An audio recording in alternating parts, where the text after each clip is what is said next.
Pour Clément, Alexis, Dimitri et Steven, le déclic, c'est l'école de production. Leur avenir, ils le voyaient plutôt flou. Et puis, c'est devenu net et précis.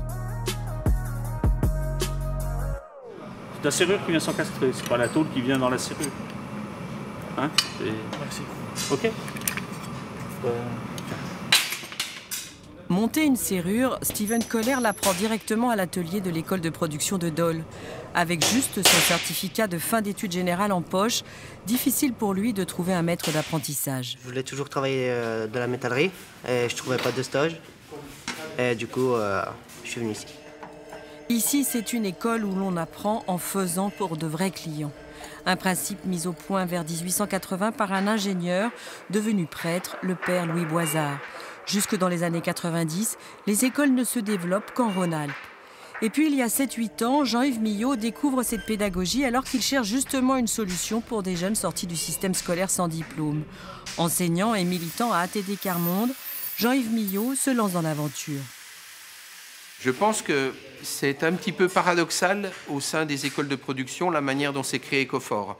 On est un petit peu des pionniers, on va dire, parce que ce sont des enseignants, des chefs d'entreprise, des banquiers, c'est-à-dire des personnes relativement différentes qui n'ont pas forcément l'habitude de travailler ensemble, qui se sont mis autour d'une table et qui ont dit « on va monter quelque chose pour ces jeunes ».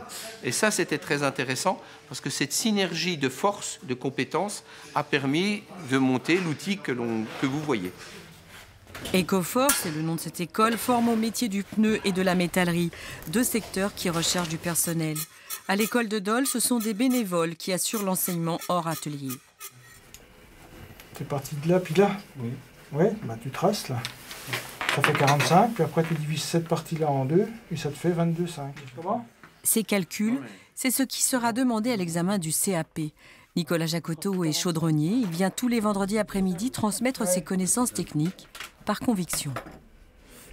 J'ai besoin de les aider, voilà, c'est tout. J'aurais aimé que ça m'arrive quand j'étais plus jeune. Voilà. Ah oui? Parce que...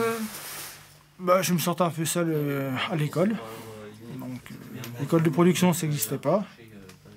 Donc voilà, c'est pour ça. Après, tu viens là et là, d'accord?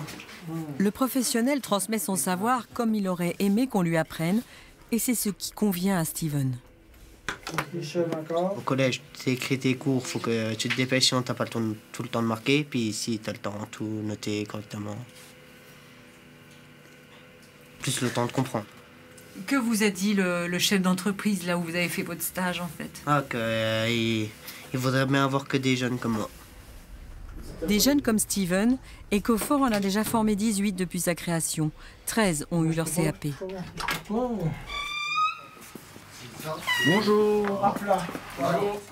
Dimitri Belleville fait partie de ceux qui ont réussi leur diplôme.